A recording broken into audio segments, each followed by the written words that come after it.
सत्कार करण्यात येणार आहे। ती बलात्कार करून हत्या करण्यात आलेली आहे आणि या सगळ्या संदर्भात आता स्थानिक गावकऱ्यांचा रोष पाहायला मिळतोय आणि ही जी घटना झाली आहे ती स्थानिक आमदारांच्या खरं तर गावातच घडलेली अशी माहिती मिळते। जे स्थानिक आमदार आहेत ते सत्ताधारी आमदार आहेत, त्यांच्याच गावामध्ये अशा घटना घडत असतील तर कायदा व सुव्यवस्थेची परिस्थिती आपल्या या महाराष्ट्रामध्ये किती हलाखीची झाली हे कुठं ना कुठेतरी त्या ठिकाणी सिद्ध होतं। अनेक वेळा आम्ही हा मुद्दा घेतला, अधिवेशनात आम्ही बोललो, आंदोलनं केली।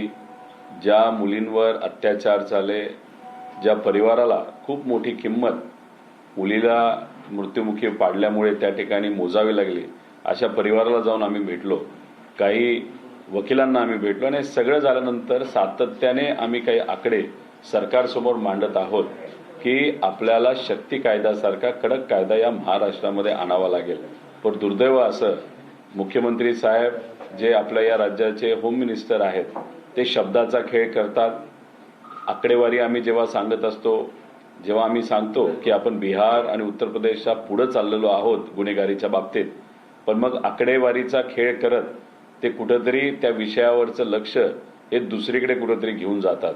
मला त्यांना एवढंच सांगायचं की अत्याचार होत आहेत, मुलींवर होत आहेत, महिलांवर होत आहेत आणि महाराष्ट्रामध्ये मोठ्या प्रमाणात हे अत्याचार वाढत चाललेले आहेत।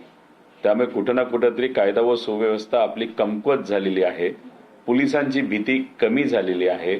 पोलिसांचा वापर हा VIP लोकांना प्रोटेक्शन देण्यासाठी, आमदारांना प्रोटेक्शन देण्यासाठी, खासदारांना प्रोटेक्शन देण्यासाठी वापरला जात आहे आणि मग याच्यामुळेच सामान्य परिवारातल्या मुली तुकडी